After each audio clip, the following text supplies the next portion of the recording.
पुंडलिकवरदा हरी विठ्ठल श्री ज्ञानदेव तुकाराम पंढरीनाथ भगवान की जय। माऊली ज्ञानेश्वर महाराज की जय। जगद्गुरु तुकाराम महाराज की जय। सद्गुरुनाथ भगवान की जय। हरि ओम तत्सत।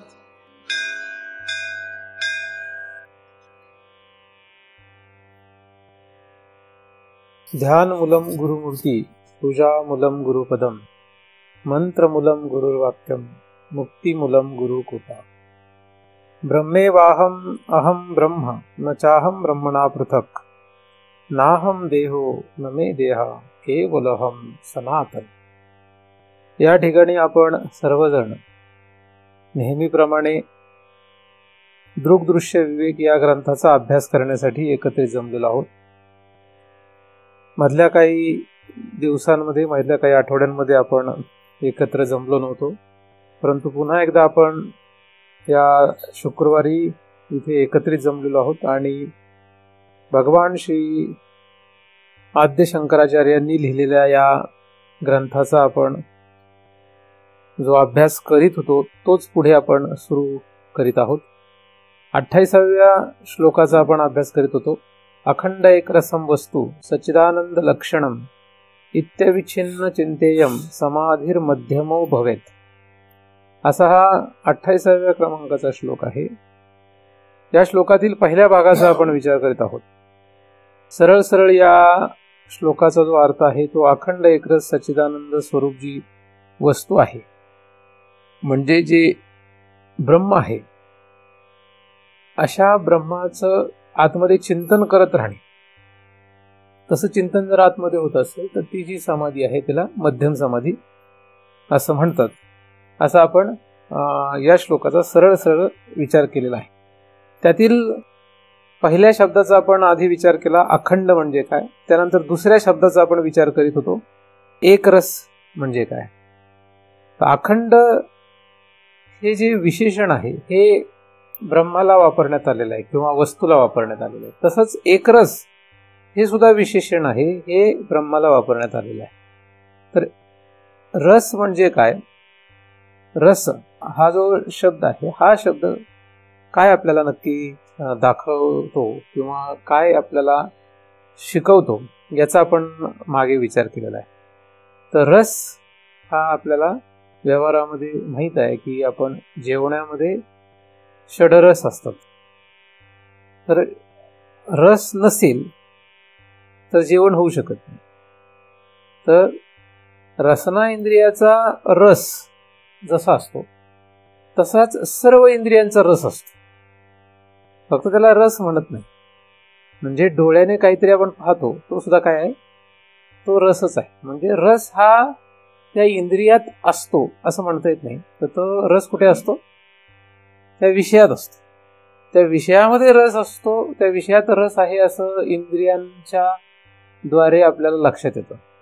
म्हणजे जीव जो आहे हा जीव विषयांमध्ये असलेला रस इंद्रियांच्या द्वारे भोगतो। आणि हा जो खेळ आहे हा कधीपासून सुरू झाला हे सांगता येत नाही, परंतु प्रत्येक जीव हा इंद्रियाद्वारे विषयांमधला रस भोगत असतो। तर 10 विषयांमध्ये 10 इंद्रियाच्या द्वारे जीव रस भोगतो। एवढंच नाही तर या इंद्रियांना वजा केलं आणि या 10 विषयांना वजा केलं तरी सुद्धा आतमध्ये सूक्ष्म देहामध्ये सुद्धा त्याला विषय सूक्ष्म विषय असतो। तो सूक्ष्म विषय सुद्धा या 10 विषयांसारखाच आहे, पण सूक्ष्म विषय आहे, त्याचा सुद्धा तो रस भोगतो। म्हणजे मनातल्या मनात सुद्धा विषयाचा भोग होत असतो, पण तो सूक्ष्म आहे। त्यासाठी स्थूल इंद्रियाची गरज पडत नाही, एकटं मन पुरेस आहे। मनामध्ये आपण जो काही रस घेतो तो एकट्या मनानेच भोगला जातो, मग तिथे इंद्रियांची काही गरज नसते। त्याला मनोरथ आपण म्हणतो। म्हणजे आपण इथेच बसलेलो आहे, पण आपल्याला जर असं वाटलं की आपण काश्मीरला जावं किंवा आपल्याला एखादं आवडीचं ठिकाण असेल, एखाद्याला मुंबई शहर आवडत असेल तर मुंबईला जावं असं एखाद्याला वाटतं, तो मुंबईला प्रत्यक्षात जात नाही, तो इथेच आहे, पण मनातल्या मनात तो मुंबईला जाऊन येतो, काश्मीरला जाऊन येतो. तो कुठे जाऊन येतो? मनातल्या मनात जातो. तो काही खरा जात नाही, त्याला बरं वाटतं. तर बऱ्याच वेळा मनातल्या मनात काही विषयांचा भोग होतो. तर तो जो मनातल्या मनात विषयांचा भोग होतो म्हणजे त्या सूक्ष्म विषयामध्ये सुद्धा काय आहे? रस आहे. म्हणून तो सूक्ष्म विषयातला रस भोगतो. आता याच्या पलीकडे म्हणजे हे दोन ठिकाणे झाली, एक झालं स्थूल आणि एक झालं सूक्ष्म. स्थूल विषयांचा आणि सूक्ष्म विषयांचा भोग भोगण्यासाठी आपल्याला जागा असावं लागतं. जागा असताना आपण हे दोन्ही विषय भोगू शकतो. स्वप्नावस्थेत जर गेलो तर स्थूल विषयाचा भोग होत नाही, म्हणजे स्थूल रस भोगता येत नाही. पण स्वप्नावस्थेमध्ये सूक्ष्म रस घेता येतो. काय होतं? मनामध्ये स्वप्नामध्ये आपण काय करतो? सगळे विषय भोगतो. म्हणजे ते सूक्ष्म आहे, ते प्रत्यक्षात नाही. म्हणजे स्वप्नामध्ये जर आपण मुंबईला गेलो तर मुंबईमध्ये आपण सर्वत्र फिरून येतो, सगळे काही ठिकाणं पाहतो, तिथे जेवण करतो, खातो पितो, फिरतो, सगळं होतं स्वप्नामध्ये. म्हणजे सगळा विषय होतो, परंतु स्थूल काही नाही. आणि स्वप्न काळामध्ये त्याचं सुख त्याच प्रमाणात मिळतं जेवढं स्थूल जागृत अवस्थेमध्ये भोग होता नव्हतं. तर तुम्ही जागे असताना मुंबईला गेले आणि समजा तुम्ही काहीतरी प्रेक्षणीय स्थळे बघितली, चांगल्या ठिकाणी काहीतरी जेवण केलं, असं काहीतरी तुम्ही केलं, तर त्यावेळेस जे सुख होतं तशाच प्रकारे तेवढंच सुख स्वप्नामध्ये जर तुम्ही मुंबईला गेले आणि तेच केलं तर होतं. किती प्रमाणात होतं? तेवढ्याच प्रमाणात होतं. जाग असताना जर तुम्ही मनोरथाने म्हणजे मनातल्या मनात तुम्ही मुंबईला गेले तर तेवढं होत नाही.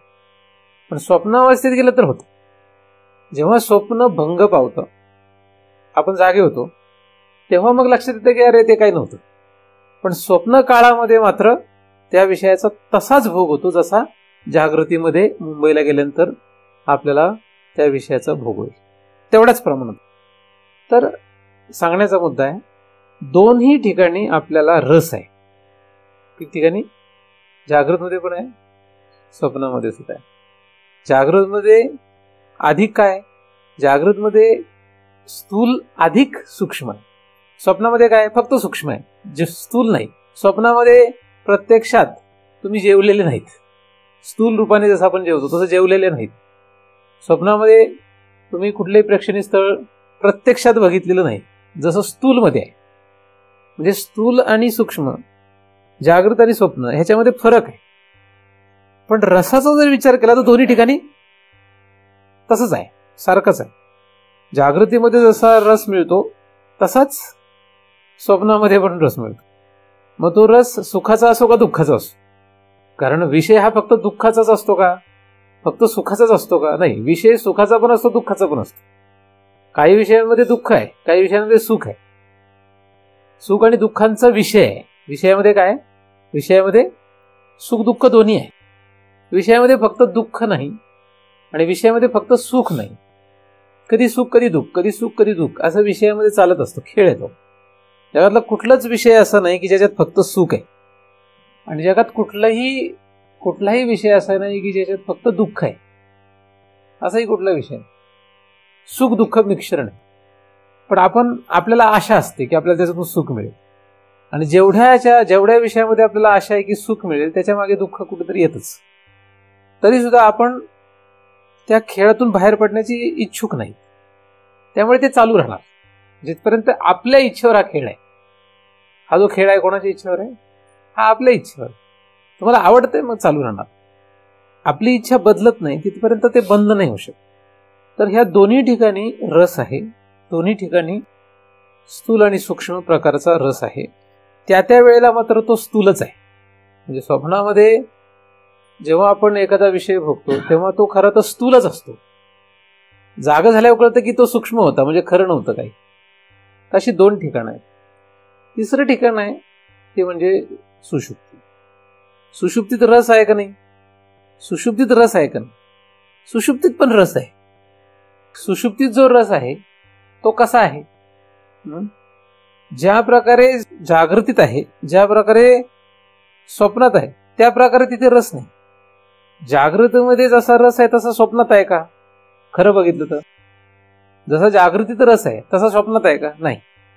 जागृतीतला रस स्थूल आहे, स्वप्नातला रस सूक्ष्म आहे. म्हणजे दोन्ही रस कसे आहेत? भिन्न आहे.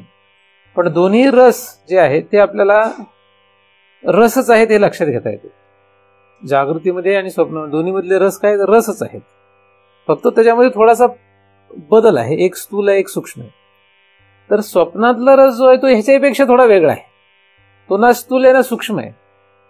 तो स्थूल आणि सूक्ष्मपेक्षा सूक्ष्म आहे असं म्हणता येईल. तो कसा आहे? सूक्ष्माचाही सूक्ष्म आहे तो, की ज्यामध्ये आपल्याला कुठल्याही इंद्रियांची अपेक्षा नाही. मग इंद्रियांची अपेक्षा तर स्वप्नामध्ये पण नाही, पण स्वप्नामध्ये मनाची अपेक्षा आहे. आणि मन हे अतिंद्रिय आहे. म्हणजे स्वप्न अवस्थेमध्ये मन असावं लागतं. मन जेव्हा झोपतं, मन जेव्हा लोपतं, तेव्हा सुषुप्ती अवस्था असते. म्हणजे मन जेव्हा जागा आहे तेव्हा एक तर स्वप्न अवस्था असते किंवा जागृत अवस्था असते. आणि मन जेव्हा झोपतं तेव्हा सुषुप्ती अवस्था असते. म्हणजे इंद्रियांच्या असण्याला, म्हणजे इंद्रिय जेव्हा कार्यरत असतात तेव्हा त्याला जागृती किंवा स्वप्न म्हणतात. स्थूल इंद्रिय जागृत असतील, स्थूल इंद्रिय कार्यरत असतील तर ती जागृती आहे. स्थूल इंद्रिय जागृत नाही, स्थूल इंद्रिय झोपली, स्थूल इंद्रियाचं काम बंद झाली की त्याला स्वप्न म्हणतात. पण त्यावेळेस सूक्ष्म इंद्रिय काम करत असतात. म्हणजे मन, सूक्ष्म इंद्रियामध्ये आपण अतिंद्रियामध्ये फक्त मन घेऊ तर मन हे काय असतं? जागा असतं. मन बुद्धी जागा असते. अलग लक्षात. तर सूक्ष्म इंद्रिय जे आहे, सूक्ष्म इंद्रिय म्हणजे काय? मन आहे. आणि मन जे आहे हे जागा असावं लागतं. स्थूल इंद्रिय झोपली तरी चालतात, ती आहे स्वप्नावस्था. आणि मनही जेव्हा झोपेल तेव्हा सुषुप्ती अवस्था. आता मन झोपल्यानंतर रस नाही का? तर रस आहे. रस जो आहे तो काय आहे? रस सुषुप्ती अवस्थेमध्ये सुद्धा आहे. पण त्या रसाला भोगणारा जो कोणी आहे तो तिथे उपलब्ध असणं अपेक्षित. भोगणारा जो असतो त्याला भोगण्यासाठी काहीतरी माध्यम लागतं. भोगत्याला भोगण्यासाठी काय पाहिजे? काहीतरी माध्यम लागतं. भोगणारा जो आहे, भोगता, त्याला आपण जीव म्हणतो. हा जीव जो आहे त्याला तो रस भोगण्यासाठी काहीतरी माध्यम पाहिजे. मग स्वप्नामध्ये त्याच्याकडे मन आहे, जागृतीमध्ये त्याच्याकडे इंद्रिय आहेत, डोळा आहे, कान आहे, ही इंद्रिय त्याच्याकडे आहेत. पण सुषुप्तीमध्ये काहीच नाही. सुषुप्तीमध्ये काय? काहीच नाही. आपण सुषुप्ती म्हणजे एक प्रकारे मरण आहे. सुषुप्ती म्हणजे काय? एक प्रकारे मरण आहे. पण त्याला मरण का म्हणता येत नाही? कारण पुन्हा आपण जागृतीत येतो म्हणून मरण आहे. म्हणून मरण नाही. काय? म्हणून ते मरण नाही. नाहीतर वास्तविक जर बघितलं तर आपण जेव्हा सुषुप्तीत एखादा जीव जातो तेव्हा स्थूल आणि सूक्ष्म शरीराचा त्याचा सगळा संबंध तुटलेला असतो. त्याचं काय झालेलं असतं? त्याचा संबंध तुटलेला असतो. म्हणजे सुषुप्तीतल्या माणसाच्या अंगावर साप गेला तरी त्याला कळू शकत नाही, त्याला काही कळू शकत नाही. त्याच्याजवळ काही सुगंधित पदार्थ ठेवले काय, त्याच्या जवळ दुर्गंधीयुक्त पदार्थ ठेवले काय, त्याच्या अंगावरून साप गेला काय, त्याला काही फरक पडत नाही. बरोबर का? काय फरक पडेल का? काही फरक पडणार नाही. तर सुषुप्ती अवस्था जी आहे, या सुषुप्ती अवस्थेमध्ये रस भोगण्यासाठी त्याच्याकडे दोन्ही प्रकारची इंद्रिय नाही. म्हणजे स्थूल पण नाही आणि सूक्ष्म पण इंद्रिय नाही. म्हणजे अतिइंद्रिय नाही आणि बाह्य इंद्रिय नाही. मग त्याच्याकडे काय आहे? त्याच्याकडे भोगण्यासाठी काय आहे? मग त्याला काहीतरी माध्यम लागेल ना भोगण्यासाठी. त्याच्याकडे जे माध्यम आहे तिथे आहे अविद्या. ठीक आहे? अविद्या आहे, अज्ञान. अविद्या जी आहे ही अविद्या त्याचं तिथं माध्यम आहे. सूक्ष्म देहामध्ये अविद्येचं कार्य मन माध्यम आहे. स्थूल देहामध्ये अविद्येचं कार्य, मनाचं कार्य इंद्रिय आहे. पण सुषुप्तीमध्ये काय? इंद्रिय नाहीत, कार्य नाही, कोण आहे? कारण आहे. या दोन शरीरातल्या कार्याचं कारण अविद्या आहे. पण अविद्या ही जी आहे, ह्या अविद्येचं स्वतःचं स्वरूप काय? अविद्येचं काम आहे झाकून टाकणे. काय काम आहे? लोपून टाकणे हे तिचं काम आहे. कळू न देणे हेच अविद्येचं काम आहे. अविद्येचं काम काय? कळू न देणे. कळून जरी नाही दिलं तरी आहे हे मात्र त्याचं स्वतःचं स्वरूप आहे.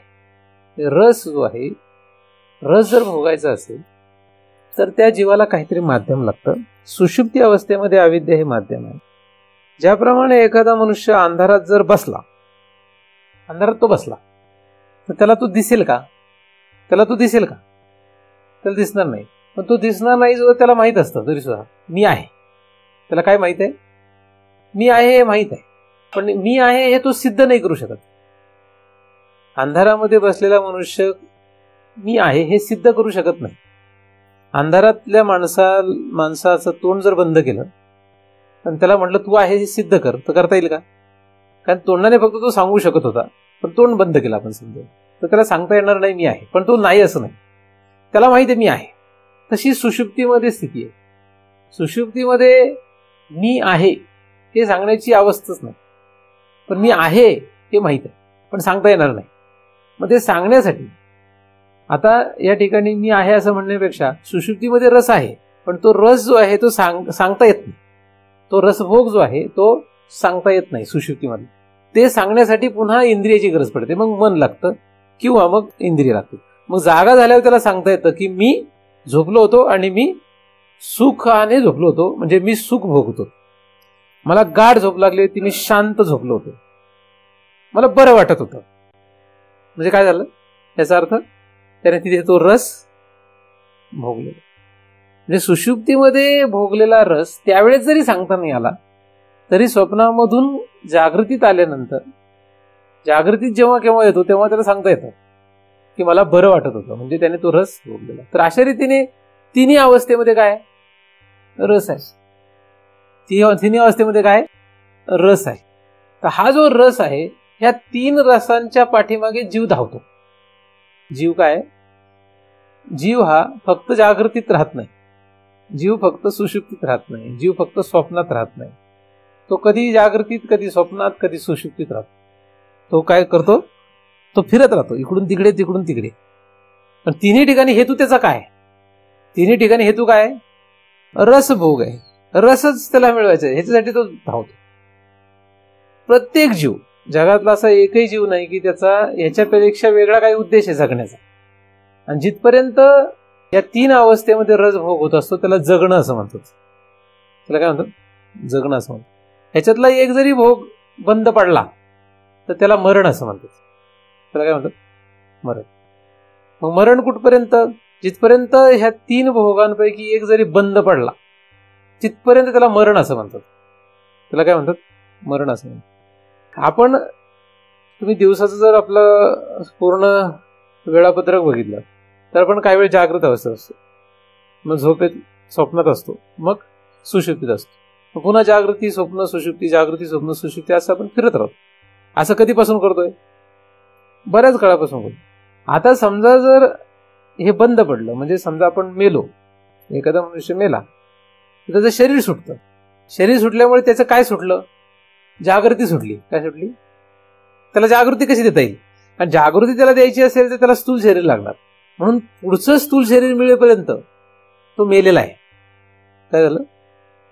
आपण म्हणतो माणूस मेला, तो मेला. मेला म्हणजे काय झालं? मेला म्हणजे काही झालेलं नाही. मेला म्हणजे फक्त त्याला पॉज मिळाला आहे. काय झालंय? थोड्या वेळासाठी स्वल्प विराम येतो. कुठपर्यंत? दुसरं शरीर मिळत नाही तिथपर्यंत. दुसरं शरीर मिळालं की पुन्हा नवीन इंद्रिय त्याला मिळतात त्या शरीरानुरूप.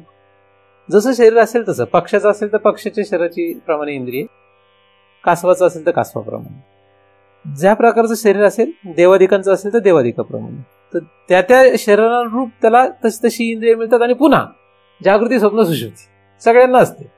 देवादिकांना पण आहे आणि नरकातल्या जीवांना पण आहे, मृत्यूलोकातल्या जीवांना पण आहे, सगळ्यांना आहे. प्रत्येकाची भिन्न भिन्न पद्धतीने आहे. जशी पक्ष्यांची तशी आपली नाही. पद्धत थोडीफार वेगळी आहे, पण आहे सगळ्यांना. म्हणजे एखादा काही तास झोपतो, एखादा बराच वेळ झोपतो, आहे की नाही? सगळ्यांची काय पद्धत थोडीफार फरक आहे, पण नाही असं नाही. तर जेव्हा शरीर बदलेल, शरीर सुटतं, तेव्हा दुसरं शरीर मिळेपर्यंतच मरण. कारण की जसं दुसरं शरीर मिळालं तसं तो पुन्हा जिवंत होतो. तो काय होतो? पुन्हा जिवंत होतो. आणि पुन्हा मग रसभोग सुरू होतो. तर हा रसभोग एका शरीरातून दुसऱ्या शरीरात, दुसऱ्यातून तिसऱ्यात असा अनंत जन्मांपासून खेळ सुरू आहे. मग अडचण काय, हरकत काय? जीवाला ते आवडतं आपल्याला का नाही आवडत? आपल्याला आवडतं का नाही आवडत?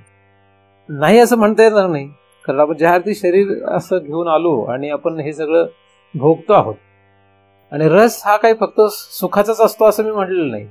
रस हा सुखदुःखात्मक आहे. रस कसा आहे? सुखदुःखात्मक रस आहे का नाही आहे का नाही?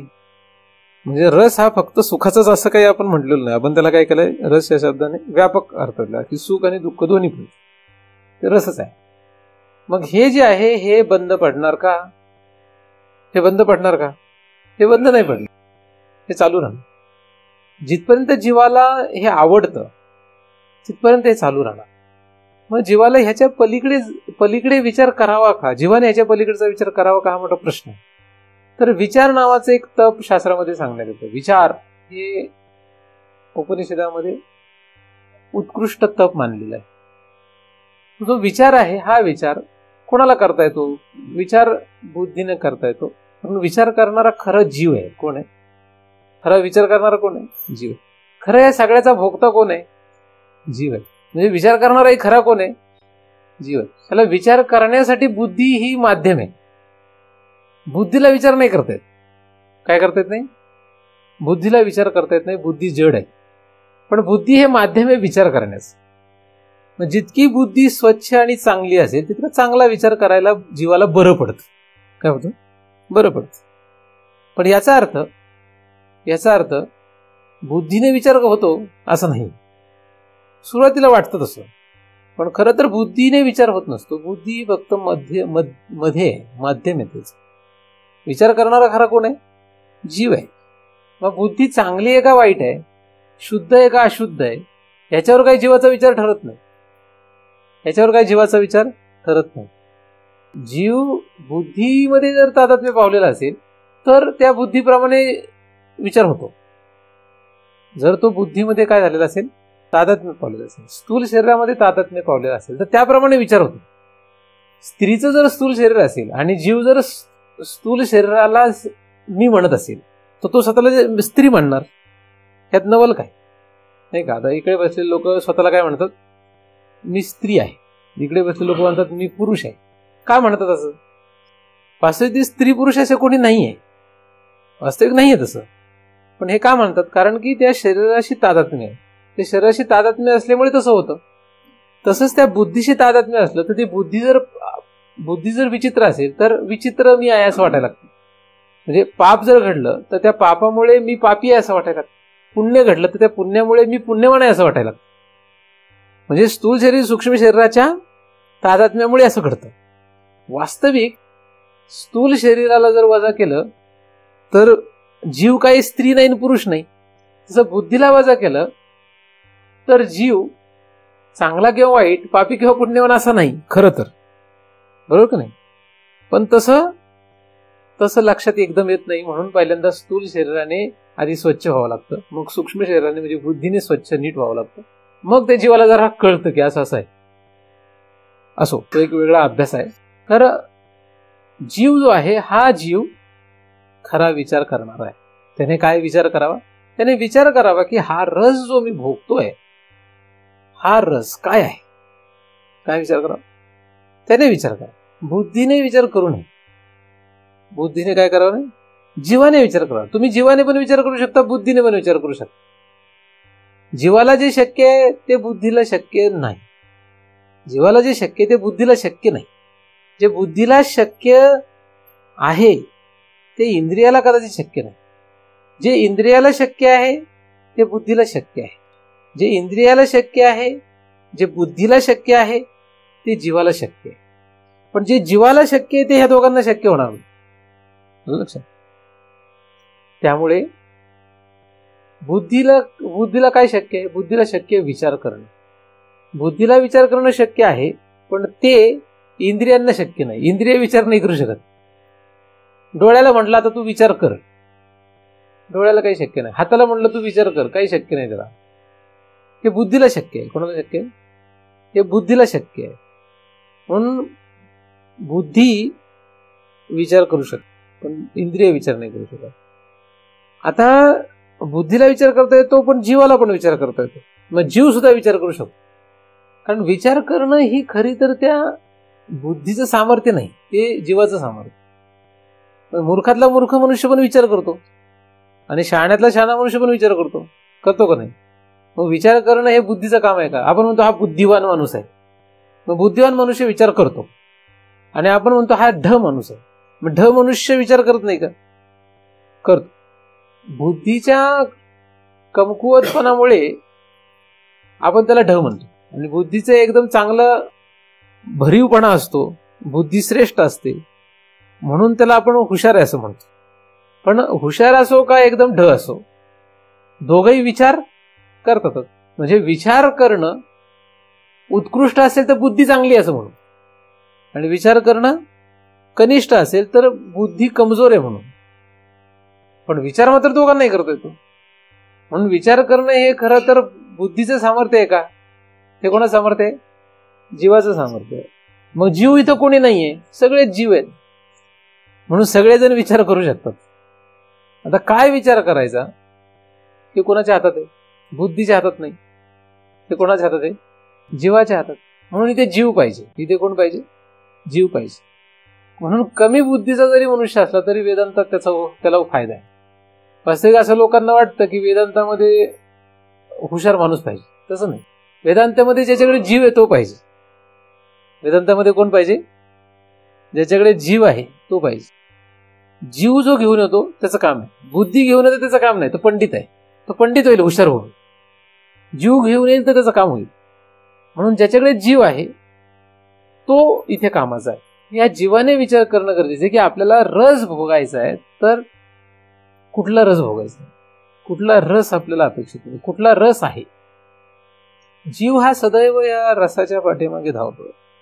जीव हा सदैव रसाच्या पाठीमागे धावतो. पण या रसाच्या पाठीमागे धावण्यामध्ये त्याला फक्त वेगळ्या शरीरांना त्याला प्राप्त व्हावं लागतं. म्हणजे वेगवेगळे शरीर मिळणं आणि त्याच्यातून 3 अवस्था भोगणे, ह्या चक्रात तो अडकला. हे चक्र आहे. 3 अवस्था आणि अनेक देह, हे नुसतं फिरत राहायचं. अशा चक्रात तो गुंतून जातो. मग ह्या जीवाने जर समाधी लावण्याचा प्रयत्न केला, कशाची? एकची समाधी लावण्याचा प्रयत्न केला, म्हणजे एकशी सम होण्याचा प्रयत्न केला. म्हणजे त्याने एक रस घ्यायची जर इच्छा ठेवली, कुठला रस? एक रस, तर त्याचं गणित सुटेल. त्याला कशाशी घेणं देणे पाहिजे? एक रस पाहिजे. आता एक रस हा काय प्रकार आहे? तर रस वास्तविक सगळीकडेच आहे. एक रस काय? सगळीकडेच आहे. एक रस सगळीकडेच आहे. पण आपल्याला एक रस सगळीकडे असलेला माहित नाही. आपल्याला भिन्न भिन्न रस माहित आहेत. आपण रसांची विभागणी केलेली आहे. जो परिच्छिन्न झाला तो रस आपल्याला माहित आहे. आपल्याला एक रस माहित. जीवाला काय माहित नाहीये? एक रस माहित नाही. जीवाला परिच्छिन्न पावलेला रस माहित आहे, मर्यादित झालेला रस माहित आहे. म्हणजे परिच्छिन्न झालेला आहे, त्या परिच्छिन्न झालेल्या रसामध्ये तो आपली इच्छा ठेवतो, त्याच्यामध्ये तो गुंतून जातो. मग परिच्छिन्न न झालेला, त्याच्यामध्ये त्याला रस पाहिजे. कशामध्ये रस पाहिजे? म्हणजे हे खुलं आकाश जे आहे, संपूर्ण आकाश, ह्या आकाशाशी जर घेणं देणं ठेवलं असा एखादा मनुष्य, आणि जो फक्त घरामध्ये जेवढा आकाश आहे त्याच्याशी घेणं देणं ठेवतो, या दोघांमध्ये फरक आहे. दोघांमध्ये काय फरक आहे? सर्व आकाशाशी घेणं देणं ठेवणं आणि घरामध्ये असलेल्या आकाशाशी घेणं देणं ठेवणं, यात फरक. आपलं घर म्हणजे काय आहे? आपलं घर म्हणजे काय आहे? आपलं घर म्हणजे 4 भिंतीने मर्यादित केलेलं आकाश आहे. 4 भिंतींशी आपल्याला काही घेणं देणं नाहीये. खरं तर आपल्याला घेणं देणं कशाशी आहे? 4 भिंतीने मर्यादित केलेल्या आकाशाशी आपल्याला घेणं देणं आहे. म्हणून आपण जेव्हा म्हणतो की 1000 स्क्वेअर फीट किंवा 1200 स्क्वेअर फीट किंवा 500 स्क्वेअर फीट, त्याचा अर्थ काय होतो? त्या 500 स्क्वेअर फीट किंवा 1000 स्क्वेअर फीटशी आपल्याला घेणं देणं नाही. जेव्हा 500चे 1000 स्क्वेअर फीट झाले तेव्हा काय होत असतं? तेवढं जास्त आकाश आपण आपल्या ताब्यात घेत असतो. मग तेवढ्या आकाशाशी आपल्याला घेण्यात येणार आहे. मग तुम्ही बघा, तुम्हाला जर 8x8ची रूम दिली, हे तुझं घर, तुम्ही पहिल्यांदा तेवढ्या पण मालकीचे घर तुमच्याकडे नव्हतं तर तुम्हाला बरं वाटेल. पण नंतर तुम्हाला असं वाटेल की नाही, अजून एक 8x8ची मिळेल तर बरं आहे. त्याच्यानंतर अजून वाटेल की अजून एक 8x8ची मिळेल तर बरं आहे. असं करत करत तुम्हाला 2000 स्क्वेअर फीट काय 5000 स्क्वेअर फीटचं जरी मिळालं जागा, तरी तुम्हाला नंतर वाटेल की असून पाहिजे. असं वाढत वाढत वाढत वाढत कुठपर्यंत जाईल, त्याची जेवढी ऐपत तेवढंच जाईल. कुठपर्यंत वाढेल, त्याचं घर कुठपर्यंत वाढेल, त्याची ऐपत किती आहे तेवढंच घर वाढेल. जगात जेवढ्या लोकांकडे घरं आहेत त्यांचं घर म्हणजे फक्त आकाशाची मालकी आहे. तेवढी त्यांनी जेवढ्या भिंती मर्यादा घातल्या तेवढी त्यांची मालकी आहे, तेवढं त्यांचं समज आहे. काय ती तेवढी त्यांचे काय समज आहेत की हे एवढं आपलं. आता सर्व संघ परित्याग केलेला जो साधू असतो त्याचं किती केवढं आकाश असतंय, त्याला काही असं आकाशाचं मर्यादा नसते, त्याचं सगळंच आकाशाचं असतं. पण तरी तो पृथ्वी रूपी एवढ्या गोलाने मर्यादित आकाशाच्याच सानिध्यात, त्याचं आकाश किती आहे, पृथ्वीने मर्यादित झालेलं आहे. म्हणजे एखाद्याने पृथ्वीवरच्या सगळ्या गोष्टींचा जरी त्याग केला, सर्व संघ परित्याग, तरी पृथ्वीचा त्याग नाही करता आला, पृथ्वीचा त्याग नाही झाला ना. त्यामुळे पृथ्वीने मर्यादित झालेलं जेवढं आकाश आहे तेवढ्या मालकीचा होतो. पण तो जास्त मोठा आहे बाकीच्या लोकांपेक्षा, म्हणून तो साधू आपण त्याला म्हणतो, मोठा माणूस. सांगण्याचा मुद्दा असा आहे की मर्यादित जेव्हा होतं तेव्हा त्या मर्यादित झालेल्या आकाशामध्ये जसं माणसांना जीवांना रस असतो तसंच ह्या रसाचं सुद्धा आहे. आकाशवत खरं तर आकाश म्हणजे फक्त पृथ्वीशी संबंधित आकाश नव्हे, आकाश म्हणजे त्याच्यापेक्षा फार मोठा आहे, व्यापक आहे. म्हणजे महाभूतांमध्ये जर बघितलं तर आकाश हे फार मोठं व्यापक आहे, पृथ्वी तर त्यातला एक अंश आहे. महाआकाशामध्ये आपण ज्या पृथ्वीवर राहतो त्या पृथ्वीच्या संबंधित जे आकाश आहे ते तर एक बिंदू मात्र आहे. आलं लक्षात? ते काय, एक बिंदू मात्र आकाश आहे, एवढं मोठं आकाश आहे. त्या आकाशाप्रमाणे वस्तू म्हणजे भगवंत आहे, ब्रह्म किंवा भगवंत हा त्या आकाशवत आहे, आकाशाप्रमाणे. पण तो आकाशाप्रमाणे असलेला जो भगवंत आहे त्या आकाशाप्रमाणे असलेल्या भगवंताला परिच्छिन्न करत, मर्यादित करत करत करत करत करत आपण स्थूलापर्यंत आलेलो आहोत. काय झालंय, मर्यादित करत करत इथपर्यंत आलेलो आहे. मग प्रवास कसा आहे, प्रवास कुठपर्यंत आहे, तो अमर्यादित असलेल्या रसापर्यंत जायचंय. अमर्यादित रस. मर्यादित रस केव्हा होतो, जेव्हा जेव्हा तुम्ही त्या रस भोगण्यासाठी कशाची तरी अपेक्षा ठेवतो तेव्हा तो मर्यादित कसा होतो रस मर्यादित कधी होतो, रस भोगासाठी कशाची तरी अपेक्षा, तो मर्यादित झाला. विषय भोगण्यासाठी इंद्रियांची अपेक्षा आहे, म्हणून विषयांमध्ये असलेला ब्रह्म काय झालं, मर्यादित झाला. रसच आहे तो, म्हणजे ब्रह्मच आहे. तिन्ही ठिकाणी म्हणजे स्थूल सूक्ष्म कारण म्हणजे जागृत स्वप्न सुषुप्ती या तिन्ही ठिकाणी रस आहे, म्हणजे भगवंत आहे, म्हणजे ब्रह्म आहे.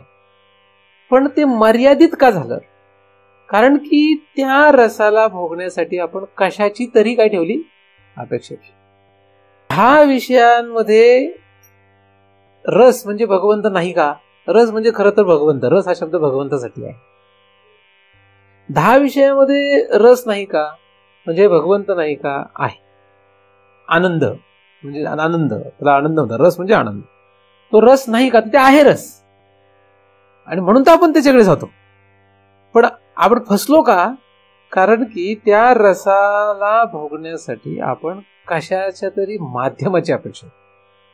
कुठले माध्यम, 10 विषयासाठी 10 इंद्रियाची अपेक्षा करतो, स्थूल विषयाला भोगण्यासाठी स्थूल इंद्रियाची अपेक्षा आहे, सूक्ष्म विषयांना भोगण्यासाठी सूक्ष्म विषयांची अपेक्षा, सूक्ष्म इंद्रियांची अपेक्षा आहे, म्हणजे मनाची अपेक्षा आहे.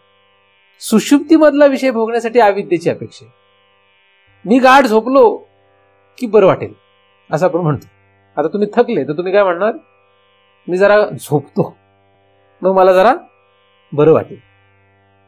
म्हणजे झोपण्याची जी आपली अपेक्षा आहे, आपल्याला कसली अपेक्षा आहे का नाही? आता तुम्ही सगळेजण घरी गेल्यावर काय विचार करणार? आता आपण जरा थकलो, आता जरा झोपतो. म्हणजे झोपतो म्हणजे काय होतं? आता मला काही कळणार नाही असं करतो, म्हणजे अविद्येचा स्वीकार करतो. तर ही जी अविद्येची आपण अपेक्षा केली, काही कळून न घेण्याने, किंवा तुम्हाला जर जास्त त्रास व्हायला लागला, काही गडबड व्हायला लागली, तर डॉक्टर पण म्हणतात झोपवायला, म्हणजे त्याला इंजेक्शन देतात, झोपूया. की आपणही जास्त लोक वैताग दिले, लहान मुलं वैताग दिले, त्याला झोपवतो, झोप. मग त्याला काही कळू न देणे म्हणजे अविद्येचा स्वीकार करावा. तिथे सुद्धा रस भोगायचा तो कसा आहे? कशाच तरी अपेक्षेने, म्हणजे अविद्या, अज्ञान याच्या अपेक्षेने तो रस भोगला. जेव्हा केव्हा 10 विषय तुम्ही इंद्रियाशिवाय भोगू शकला, तेव्हा त्या 10 विषयांमध्ये ब्रह्म आहे.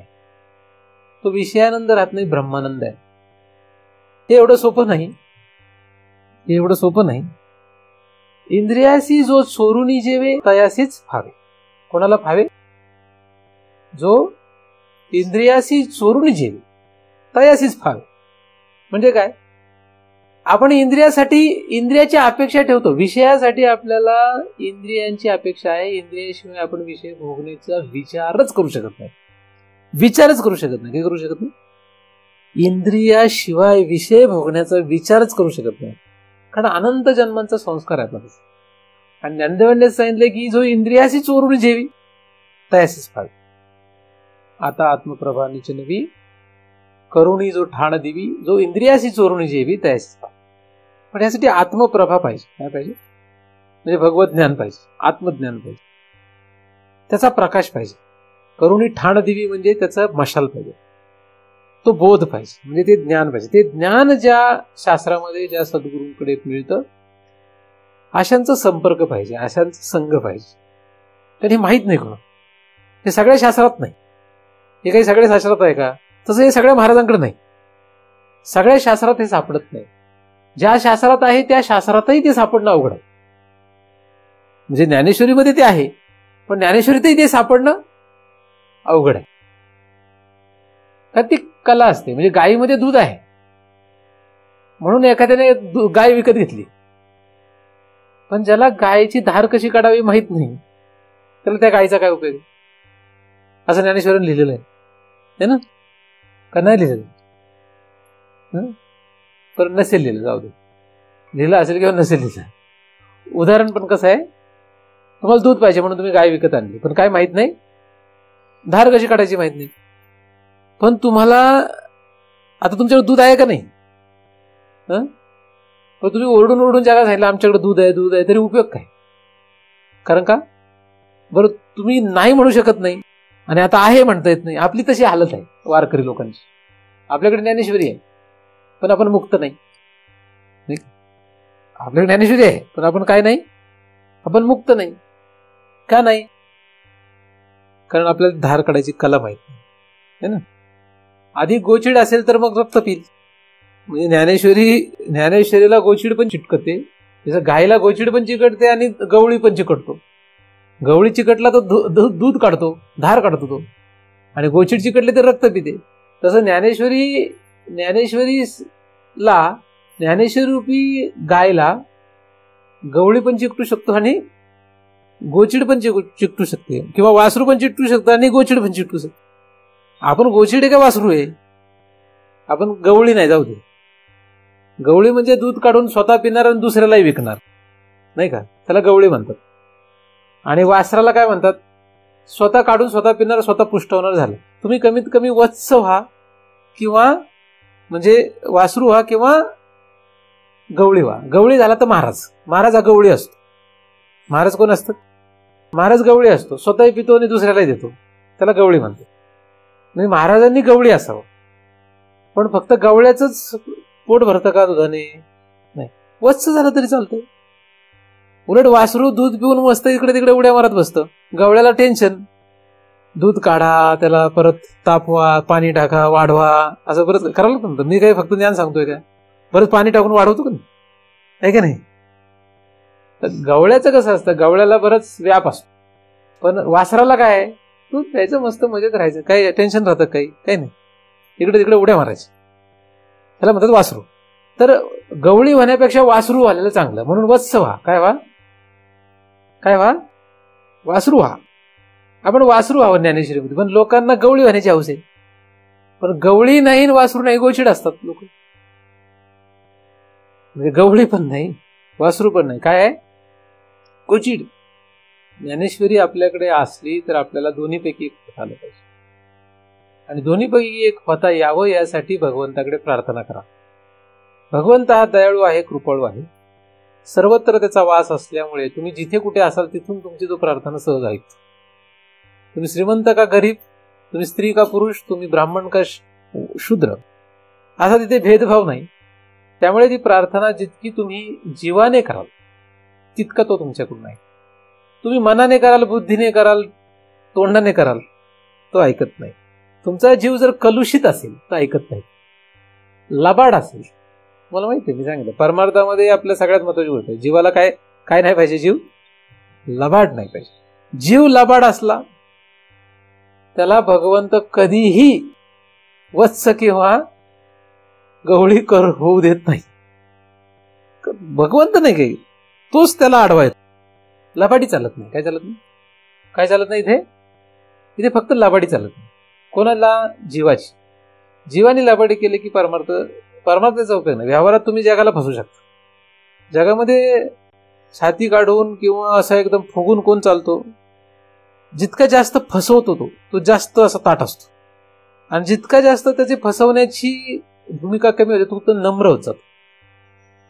पुढारी लोक नम्र दिसतात पण ते नम्र नसतात, ते दिसतात फक्त, दाखवतात.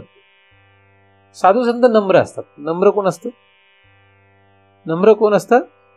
साधू संत असतात. साधू संत नम्र फक्त माणसाचीच नसतात, ते सर्व महाभूतांपासून सगळ्यांशी नम्र असतात. म्हणजे पंचमहाभूतांपासून तर त्यांच्या कार्यापर्यंत सगळ्यांशी नम्र असतात. आणि म्हणून नम्र झाला होता तो कोंडिले, त्याने कोंडिले अनंता. म्हणून नम्रता जी आहे ती लागते. काय लागते? लबाडी नाही लागत. नम्रता म्हणजे चांगलं चांगलं बोलणं नव्हे. चांगलं चांगलं बोलण्याला नम्रता म्हणत तसं नाही. पण लबाडी नको. काय नको? लबाडी नको. कशामध्ये लबाडी नको? भगवत प्राप्तीमध्ये लबाडी चालत. व्यवहारामध्ये लबाडी चालते. जितका व्यवहारात लबाड तितका मोठा माणूस. बरेच वेळा लोक महाराज हे आमचे हे, मग मी म्हणतो जेवढं तो मोठं सांगतो समजा तेवढा तो जास्त लबाड असतो, कारण तो भगवंतापासून दूर गेलेला असतो. आमच्या दृष्टीने लबाड कोण आहे? जो भगवंतापासून दूर गेला तो लबाड आहे. जो भगवंताच्या जितक्या जवळ निघाला तो आमच्यासाठी लबाड कमी आहे. पण तुम्ही सांगितलं आमच्याकडे 10 एकर जमीन आहे, आम्ही समजतो तुम्ही लबाड आहात. तुम्ही जर सांगितलं आमच्याकडे 5 एकर जमीन आहे तर आम्ही सांगतो जरा जास्त कमी लबाड आहे. तुम्ही म्हटले आमच्याकडे काहीच नाही महाराज, काहीच राहिलं नाही, आम्ही म्हणतो वा वा फारच कमी लबाड आहे ना. तुम्ही जर म्हटलं आमच्याकडे बायको आहे, तुम्ही जर म्हटलं आमच्याकडे पोरं बाळ आहेत तर आम्ही म्हणतो लबाड आहे. पण जगात जर तुम्ही हे सांगितलं तर म्हणतात अरे काय माणूस आहे, 1 बायको 4 पोरं, त्यांना 4 पोरं, मोठा परिवार आहे त्याचा, केवढा गोतावळा आहे, 2000 पत्रिका छापावं लागतात. मग लोक काय आम्ही म्हणतो लबाड आहे. हा लबाडांचा लबाड आहे. तुमच्या जेवढ्या पत्रिका जास्त तेवढे तुम्ही जास्त लबाड. ब्राह्मणांचं बरं आहे 200 पत्रिका. किती पत्रिका? तर फुगून जाऊ नका. आपण गाळात चाललो असं समजा. वाटोळं करून घेऊ नका. मनुष्य जन्म एकदाच मिळतो.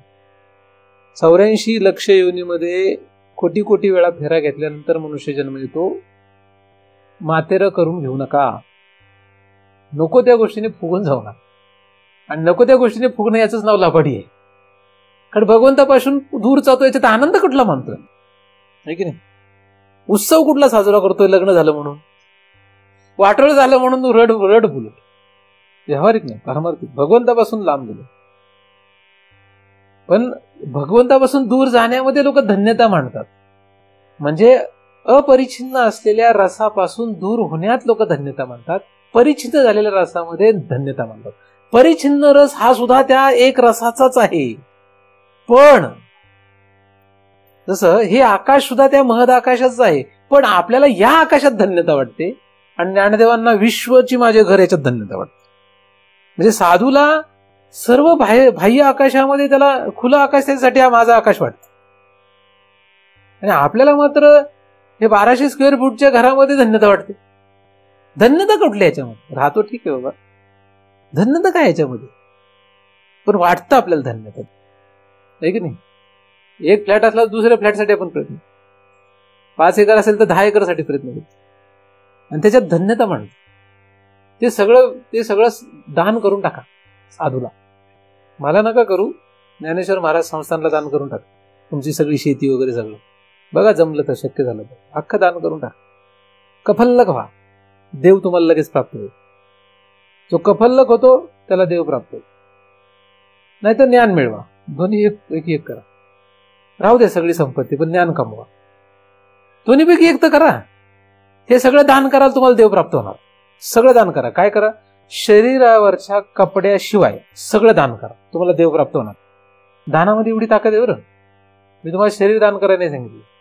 तुम्ही शरीरावरच्या कपड्या, स्वतःच्या अंगावरच्या कपड्याला सोडून सगळं दान करा. बायको, मुलं बाळ, संपत्ती सगळं दान करून टाका. कुठे दान करा तुम्ही ठरवा, कुठे दान करा. ज्ञानेश्वर महाराज संस्थानला दान करा, कोणालाही दान करा. तुम्ही दान करायला निघाले, यादी करा पहिलं तुम्हाला जे वाटतंय तुमचं आहे ते फार महत्वाचं असतं. कारण गैरसमज असतो आपला, आपलं आहे म्हणून. यादी करा. काय करा? एक यादी करा आणि ती यादी करून आता हे आपलं आहे असं समजून दान करायला निघा. बघा काय होतं. मग तुम्हाला लक्षात येईल तुमचं काहीच नाहीये. तुम्हाला असं लक्षात येईल की आपण जे दान करायला निघालो ते आपलं काहीच नाही. आपल्याला वाटत होते आपलं आहे. मग तुमच्याकडे फार थोड्या वस्तू राहतील आणि हे ज्याला तुम्ही तुमचं समजत होता ते दान करायला तुम्हाला इतका त्रास होईल की त्यानंतर ज्या थोड्याफार वस्तू तुमच्या राहतील त्या तुम्ही अशा फेकून द्याल. तुम्ही म्हणाल अरे काय आहे, अशी परिस्थिती आहे की नाही. एका माणसाने म्हटलं, महाराज हा माझा मुलगा आहे. तर म्हटलं बरं तुझा मुलगा आहे का? बरं म्हटलं हो माझा मुलगा. मग देऊन टाकतो, मला त्याला दान करतो. देतो. मुलगा आला, बापाने विचारलं, महाराज म्हणतात की जातो का यांच्यासोबत, तू जातो का? तर म्हटलं नाही, हे काय तुम्ही कसला निर्णय करता, मी माझं. तुम्ही तर म्हटलं तुमचा मुलगा आहे म्हणून. अहो वाटलं होतं, पण आता हा तर नाही यायला तयार. म्हणजे मग तुमचा नाही येतो, तुमचा असता तर तो आला असता ना, नाही का? तुमची वस्तू आहे ना, तुम्ही म्हटले हा मुलगा माझा आहे. कोणाचा आहे? माझा आहे. मग महाराज म्हटले ठीक आहे, तुझा आहे तर तू दान दे मला. बरं हा पण भाविक आहे, श्रद्धाळू आहे, महाराजांवर त्याची श्रद्धा आहे. तो म्हटलं देऊन टाकतो.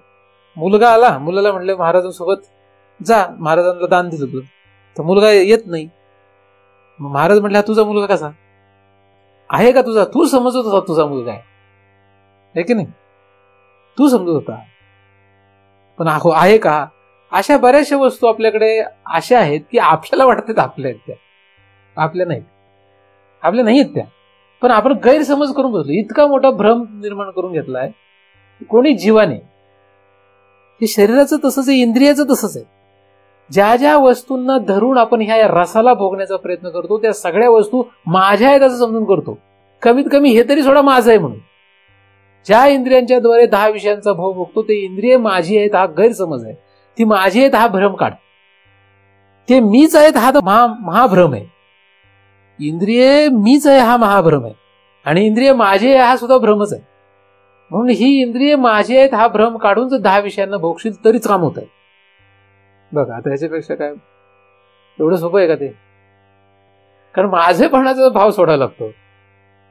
मुक्त होता परिबळे झाला बद्ध करून या छंद माझे माझं म्हटलं की संपलं विषय. आणि माझं हे सोडायचं असेल तर दान करता येतं. एक तर काय करावं? दान करावं. आणि तुम्हाला मागाशी सांगितल्याप्रमाणे तुमच्या शरीरावरच्या कपड्याच्या ऐवजी तुम्ही सगळं जर उरलेलं दान केलं तर तुम्हाला भगवंत लवकर प्राप्त होईल. फक्त हाच एक दान हा एकच मार्ग शास्त्रात सांगितलाय का? नाही. मी तुम्हाला एक आता विषय निघाला म्हणून एक मार्ग सांगितला. दान हा एकच मार्ग नाही, तप आहे, यज्ञ आहे. आपण यज्ञ कुठला करतो? यज्ञ, दान, तप हे जिथपर्यंत आत्मज्ञान होत नाही तिथपर्यंत सोडू नये असं ज्ञानदेवांनी सांगितलेलं आहे. मग दान कुठलं आहे? आपापल्या ऐपतीप्रमाणे. दान काय? तुमचं जे आहे ते दान करा. यज्ञ काय? ज्ञान यज्ञ. आपण हे जे करतो हा यज्ञ सुरू आहे. सध्या इथे काय सुरू आहे? हा यज्ञ. यज्ञ म्हणजे फक्त 4 विटा आणि मग त्याच्यात ते समिधा टाकून तो यज्ञ, तोच यज्ञ, तो एक यज्ञ आहे. पण इथे सुद्धा काय सुरू आहे? हा यज्ञ सुरू आहे. त्यामुळे तुम्हाला कोणी विचारलं तुम्ही कुठे गेलो होतो? यज्ञाला गेलो होतो म्हणून. कर्मठ मनुष्य असेल त्याला काय सांगायचं? यज्ञाला गेलो होतो. यज्ञ होता सुरू. त्याला सांगितलं, तो म्हणला हे असं कुठे येत, तुझा प्रॉब्लेम आहे, तुला समजत नाही. हा यज्ञ आहे हे तुला समजत नाही, हे की नाही? हे कोणाला समजत नाही? तुला समजत, त्याला मी काय करू? तर यज्ञ आपण नित्य नियमाने यज्ञ करीत असतो. काय आपला नित्य यज्ञ नियमाने यज्ञ करत असतो. त्यामुळे आपण याज्ञिक आहोत. कुणी जर तुम्हाला विचारलं तुम्ही काहीच करत नाही, तुम्हाला कळे ना आपण काय करतोय ते, तुम्हाला सांगता येईना लोकांना. लोक तुम्हाला नावं ठेवतात, अरे काही सगळं सोडून बावळट आहे. यज्ञ दान तप आम्ही सोडलेलं नाही, कारण ज्ञानदेवांचा तसा आदेश आहे. यज्ञ दान तप आम्ही सोडलेलं नाही कधीही, आणि आपण कधीही कोणाला तसं शिकवत नाही. फक्त लोकांना जो यज्ञ वाटतो तो आम्ही यज्ञ करावा असं काही नाही. काही लोक राजसूय यज्ञ करत असतील, काही पुत्र कामेष्टी यज्ञ करत असतील. ज्याचं जे ऐपत आहे, ज्याला जे वाटतं तो यज्ञ करतो ना, आहे की नाही? सगळ्यांचे यज्ञ काही समान असतात. काही पाऊस पडावा म्हणून यज्ञ करतात, काही लोक सर्व सुखाने नांदावे म्हणून यज्ञ करतात, काही स्वर्गाच्या प्राप्तीच्या इच्छेने यज्ञ करतात, काही पुत्राच्या प्राप्तीच्या इच्छेने यज्ञ करतात. यज्ञाचे प्रकार भिन्न भिन्न आहेत. तर याला सुद्धा यज्ञ मांडलेलं आहे. ज्ञानदेवांनी ज्ञानेश्वरी लिहिली, त्याला सुद्धा यज्ञ मांडलेलं आहे. याने वाघयज्ञ तोषावे असं आहे ना, वाघयज्ञ आहे ना, तो आहे ना, यज्ञ आहे. म्हणून आपण यज्ञ हा काय आहे, हा यज्ञ आहे. असो, तर यज्ञ दान तप हे तिन्ही गोष्टी आपण सोडू नये, यात करत राहाव्या. कसा यज्ञ असावा, कसं दान असावं, कसं तप असावं, हा आपला अभ्यासाचा विषय, तुम्ही तो अभ्यास करू शकता. असो, तर एक रस जो आहे, हा एक रस आपल्याला लक्षात येण्यासाठी, परिच्छिन्न असलेला रस हा खरा एक रस आहे. खरा काय, खरा एक रस आहे, पण आज आपल्यासाठी तो एक रस राहिला नाही, म्हणून आपल्याला ती समाधी नाही. समाधीसाठी काय लागतं, एक रस लागतो. एक रसाचं चिंतन व्हायला पाहिजे ना. एक रसाचं चिंतन झालं की ती समाधी, असा या ठिकाणी विषय सुरू आहे आपला.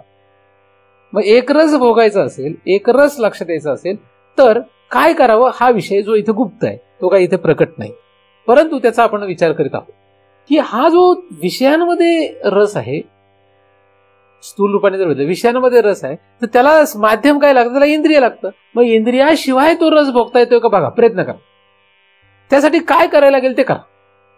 आता ही जरा काय झालं, ह्याला स्किल म्हणतात, इंग्रजीमध्ये त्याला स्किल म्हणतात. ही कला आहे. हे काय कला आहे. ज्ञानदेवाने त्याला अद्वैत कुसरी म्हटलेलं. ही कुसरी आहे, कलाकुसर, टेक्निक आहे ती. काय, विरळाच जाणे. ज्ञानदेवाने काय सांगितलंय, हा हे विरळात जाणे म्हणजे कमी लोकांना माहिती. विरळात जाणे म्हणजे याचा अर्थ त्यांनी सांगितलं की जाणतात, जाणणारे लोक आहेत, पण विरळा म्हणजे कमी आहे. मग असे कमी असणारे लोक आपल्याला भेटोत, अशा आपण त्याच्या चरणी प्रार्थना करू शकतो. पण ती प्रार्थना करण्यामध्ये लबाडी नाही लागत. नाही तर बायकोने खूप वैताग दिला, त्रास दिला, शिव्या दिल्या, लाटणं फेकून मारलं, आणि मग ज्ञानदेवाच्या मूर्तीसमोर बसला, देवा कृपा कर, तर ही लबाडी आहे. हे काय, ही लबाडी आहे. संसारातल्या कुठल्या तरी वैतागामुळे जर तुम्ही देवाला प्रार्थना करू लागले, तर ती काही प्रार्थना नसते. देवासाठी देवाकडे प्रार्थना करणे, संसाराच्या वैतागाने प्रार्थना करण्यात फरक आहे. संसारातल्या दुःखाने प्रार्थना करत असेल तर देव त्याला आसरा देत नाही असं नाही, पण तो आसरा तशाच प्रकारचा राहणार नाही का. म्हणजे पाऊस पडतोय, वळचंडीला तुमच्या कोणीतरी एखादं गरीब मूल उभं राहिलेलं असलं आणि थंडी वाजायला लागली, आपण त्याला बघितलं, त्याला आपण घरात घेतो, आणि चांगली माणसं असेल त्याला घरात घेतात, बसवतात. त्याला थंडी वाजत असेल तर कपडे बदलायला देतील, त्याला शेकायला देतील, म्हणून काय त्याला कायम आयुष्यभर घरात ठेवतील नाही का. आता पाऊस उघडला तर आपण म्हणणार, बाळा कुठून आलास, म्हणणार का नाही, का म्हणणार आता राहा इथेच कायमचा, नाही म्हणा. तसं देवाचं पण तसंच आहे. तुम्ही जेवढ्या वेळेत दुःख झालं तेवढ्या पुरतं तो आसरा देतो. दुःख जरा बरं झालं की तो म्हणतो, तो म्हणायची गरज नाही, आपणच त्याच्या नादी लागत नाही. कोणाच्या, आपणच देवाच्या नादी लागत. म्हणजे पाऊस उघडला की तो पोरगा आपोआपच घरी जातो, त्याला सांगावं लागत नाही जा. तर अशा प्रकारचा काही देव प्राप्त व्हावा अशी इच्छा नसायची. देव कसा पाहिजे, देव प्राप्तीची इच्छा कशी पाहिजे, भगवत प्राप्तीची इच्छा कशी पाहिजे, जशी जीवनाविन मासोळी तैसा तुका तळमळी, तशी इच्छा पाहिजे. आणि तळमळ ही डोळ्यातून किंवा तोंडातून दिसून उपयोग नाही. डोळ्यातून पाणी गळलं म्हणजे तळमळ असते असं नाही. अंतरंग आहे ते, जीवाला तळमळ पाहिजे, जीवाला इच्छा पाहिजे. शरीर काय करतंय, मन काय करतंय, बुद्धी काय करतंय हे महत्वाचं. जीव काय करतो, जीवाला काय तळमळ आहे. ज्याच्या जीवाला ही तळमळ लागली भगवंताची, तो जीव शुद्ध होतो, तोच जीव शुद्ध आहे. मग त्याचं शरीर काय करतं, त्याचं इंद्रिय काय करतं, त्याचं मन काय करतं, त्याला किंमत नाही. मग ती वेश्या असली तरी तिचा उद्धार झालेला आहे, कारण तिचा जीव जो आहे तो भगवंताच्या नादी लागला. असं शास्त्रात उदाहरण आहेत. का? कारण त्याचं काय, का उद्धार झाला असेल याचा विचार करा. आणि अत्यंत शीलवान असलेल्या लोकांचा, स्त्रियांचा उद्धार झालेला नाही, पुनरावृत्तीमध्ये अडकलेले. आणि अत्यंत नालायक समजले जाणारी वेश्या सुद्धा उद्धार पावलेली आहे. कशामुळे? काहीतरी फरक, काहीतरी गडबड आहे ना इथे. काही गडबड नाहीये. फक्त भगवंताची ज्याला तीव्र अपेक्षा जीवापासून असते, तो जातीने कुंभार आहे का चांभार आहे, शीलवान असलेली किंवा शील असलेली स्त्री, पतिव्रता स्त्री आहे का अत्यंत नीच असलेली स्त्री आहे, असा काही तिथे भेद नाही. हे तुम्ही शास्त्रातून पाहून घ्या. फक्त गरज कशाची असेल? गरज फक्त माझ्या भक्तीची आहे, असं शास्त्र सांगतं. कशाची गरज आहे? माझ्या भक्तीची गरज आहे. म्हणजे त्या जीवाने त्याची अपेक्षा करण्याची गरज आहे, आणि ही आपल्याकडे असणं गरजेचं आहे. तुमचा उद्धार होईल. उद्धार कसा होईल? तो जीव जो आहे, या शरीरामध्ये जो जीव आहे, हा जीव काय अपेक्षा? तुमचा जीव जर मुलाबाळांमध्ये, बायका पोरांमध्ये, संपत्तीमध्ये नको त्याच्यामध्ये गुंतून बसलेला असेल तर तुमच्यासाठी हा विषय नाही. तुम्ही संसार करत असला तर तुमच्यासाठी हा विषय आहे, पण तुमचा जीव तिथे गुंतून बसलेला असेल तर तुमच्यासाठी हा विषय नाही. तो जीव तुम्हाला काढणं गरजेचं आहे ना. ही त्याची सगळ्यात पहिली अपेक्षा असते. संसार चांगला करावा की नाही करावा? मस्त करावा. एक बायको, 2 मुलं, एकदम छान चाललं पाहिजे. मी सगळ्यांना सांगत असतो मस्त चाललं पाहिजे. पण तुम्ही जीव गुंतून बसले असेल तर तुम्ही किती चांगला केला संसार आणि किती वाईट केला ह्याला काही किंमत नाही. तर विषय जे आहेत, ह्या विषयांमध्ये रस जो आहे तो खरा तर ब्रह्मरस आहे. काय विषयामध्ये? काय विषयामध्ये? तो ब्रह्मरस आहे. अहो, विषयामध्ये म्हणजे स्थूल, सूक्ष्म, कारण या तिन्ही ठिकाणी जो रस आहे तो ब्रह्मरस आहे. काय तो खरा एक रस आहे. पण तो मर्यादित केला कुणी? जसं इथलं आकाश हे महदाकाश आहे. हे आकाश कुठलं आहे? महदाकाश आहे. पण हे महदाकाश असताना ह्याला घर म्हणून ह्याला मठाकाश करून टाकलं. कुणी केलं? कोणी? आपण केलं त्याला. आपण ह्याला म्हणलो हे माझं आहे आणि ह्याला मर्यादित करून टाकलंय ना, मर्यादित केलं. तसा तो एकरस असताना त्याला मर्यादित केलं आपण. त्याला आपण 10 विषयांमध्ये स्थूल, सूक्ष्म, कारण अशा या सगळ्या ठिकाणी मर्यादित करून टाकलं. आणि मग मर्यादित केलं तर त्याला आता पुन्हा प्रक्रिया करून सोडवलं पाहिजे गणित आपलं. काय झालं पाहिजे? हे गणित सोडलं पाहिजे आपलं. नाही तर आपण पुन्हा ते चक्र चालू राहणार. त्याला दुसरं काही हे नाही, विशेष काही नाही. हा खेळ एकदम सोपा आहे. हा खेळ अवघड नाही, सोपा आहे. तुम्हाला काय पाहिजे तुम्ही ठरवायचं. ह्याच्यामध्ये काही वाईट आणि चांगलं असं नाही. तुम्हाला काय पाहिजे ठरवायचं तुम्ही. तर स्थूल इंद्रियांच्या द्वारे भोगण्यात येणारे 10 विषयामध्ये जो ब्रह्म आहे, जे ब्रह्म आहे, जो रस आहे, जो एकरस आहे, तो लक्षात यायचा असेल तर ह्या 10 इंद्रियांचा पहिला निकाल लावा लागतो.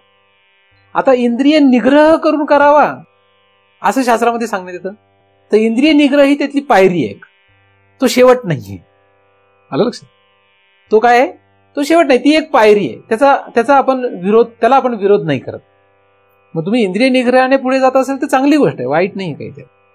परंतु तो शेवट नाही. म्हणजे सिद्ध पुरुषाला इंद्रिय निग्रहाची अपेक्षा सांगितलेली नाही शास्त्रामध्ये कुठे, कारण तो त्याच्या परे असतो म्हणून. त्याच्या परे नसला, मग एखाद्याला वाटलं की तो त्याच्या परे नसला तर परे नसेल तर काळात जाईल. त्यात नवल काय, त्यात विशेष काही नाही. परे नसेल तर त्याला त्याचा तसा भोग होणार. कारण ही जी रचना आहे भगवंताची असल्यामुळे याच्यामध्ये कुठेही चूक वगैरे असं काही नाही, सगळं बरोबर चालतं. आपल्याला वाटतं चूक बरोबर. तर 10 इंद्रियांच्या अपेक्षेने जो विषय भोगतो तो एक रस भोगू शकत नाही. पण 10 इंद्रियांना माझं न म्हणता 10 इंद्रियांचा निकाल लावून, म्हणजे 10 इंद्रियाशिवाय 10 इंद्रियाने जो विषय भोगतो, 10 इंद्रियांच्या शिवाय 10 इंद्रियाने जो विषय कसा भोगायचा आहे, 10 इंद्रियांशिवाय 10 इंद्रियांनी जो विषय भोगतो त्याला ब्रह्मरस आहे, त्याला एक रस आहे. कोणी भोगायचं? 10 इंद्रियांचं. पण 10 इंद्रिया शिवाय 10 इंद्रियाने जर त्याला 10 विषय भोगता आले तर तो विषय राहत नाही, तो विषय रस राहत नाही, तो एक रस होतो. तो रस राहत नाही. जसा आपली परिस्थिती तो नाही राहत, तो एक रस होतो. तसंच सूक्ष्म अवस्थेत होतं.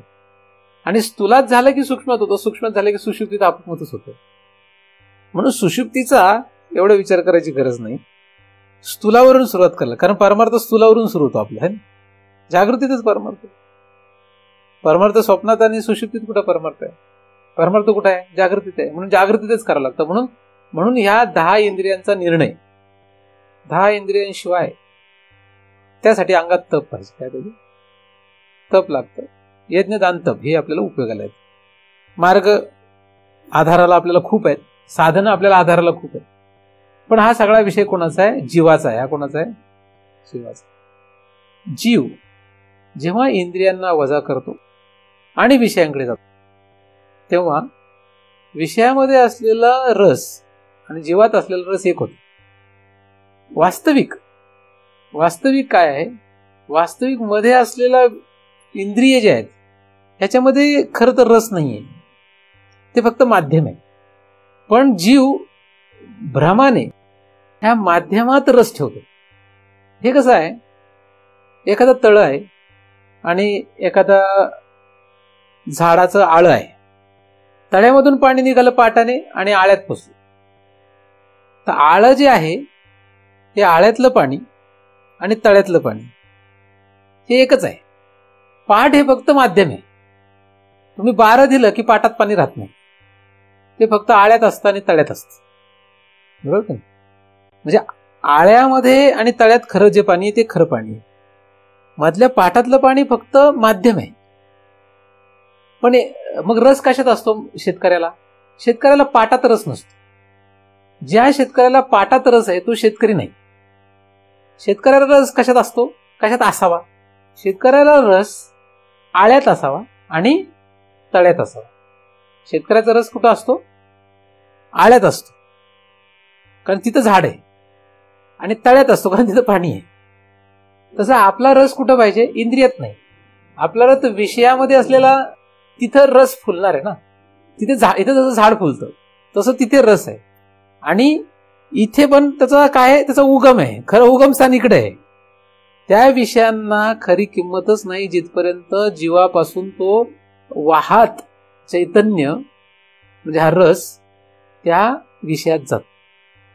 त्या झाडाला, त्या आळ्याला आणि त्या आळ्यातल्या झाडाला किंमत नाही जिथपर्यंत तळ्यातून पाणी तिथे जात नाही. झाड फुलतं कधी? जेव्हा तळ्यातलं पाणी पाटाने आळ्यात जातं तेव्हा झाड फुलतं. म्हणून त्या झाडाला तेव्हाच किंमत आहे जेव्हा तळ्यातलं पाणी तिथे पोचलं. तसं विषयांना तेव्हाच किंमत आहे जेव्हा जीव इंद्रियाद्वारे विषयापर्यंत जातो. तेव्हाच त्या विषयाला किंमत येते. नाही तर विषयाला काय किंमत आहे? तुमच्या जिलेबीला काय किंमत आहे जर जीवाने खाल्लीच नाही? जिलेबी खूप छान आहे, पण ती जीवाने खाल्ली नाही इंद्रियांच्या द्वारे, तर त्या जिलेबीला काय किंमत? फुल आहे एखादं, त्या फुलात सुगंध आहे, त्या सुगंधाला काय किंमत आहे जर घ्राणेंद्रियाने ते सुगंध घेतलं नाही? पण घ्राणेंद्रियाला सुगंध घेता येत नाही, तो जीव घेतो. म्हणजे जीवाने घ्राणेंद्रिया वाटे जाऊन त्या फुलातला सुगंध घेतला नाही तर त्या सुगंधाला किंमत काय आहे? ना, काही किंमत नसते. तो सुगंध फुललेला नाही, त्या जिलेबीला किंमत नसते ना. ते सगळे कोमेजून जाईल सगळं, है ना. काय होईल? म्हणजे तळ्यातलं पाणी जर आळ्यात गेलं नाही तर झाड मरतं. तसा जीव जर विषयांपर्यंत इंद्रियाद्वारे पोहोचलाच नाही तर विषय सगळे मरतात. विषयांचं मरण कशात आहे? विषयांचं मरण जीवाने विषयांमध्ये न जाण्यात आहे. जीव जर विषयात गेला नाही तर विषयाचा नाश होतो. विषय जगतात कसे? जीव जर इंद्रियाद्वारे विषयात गेला तर विषय जगतात आणि फुलतात. आता हा खेळ आहे. जो विषयात रस ठेवतो, जो इंद्रियात रस ठेवतो तो डुबतो, आणि तो जो लक्षात घेतो की हे जीवापासून आहे, जीवामुळे सगळा खेळ आहे, जीव ह्याचा प्रमुख रस आहे, तो विषयांपर्यंत गेला, इंद्रियाद्वारे विषयांपर्यंत गेला तरी फरक पडत नाही. जो शेतकरी तळ्यातल्या पाण्यावर लक्ष ठेवतो, जो शेतकरी पाटातल्या पाण्यात आणि आळ्यावर लक्ष ठेवत नाही, कारण आळ्यातलं झाड बदलणार आहे, पण तळ्यातलं पाणी राहावंच लागणार आहे. यातलं कॉन्स्टंट काय, कायम राहणार काय आहे? विहीर कायम राहते. पाट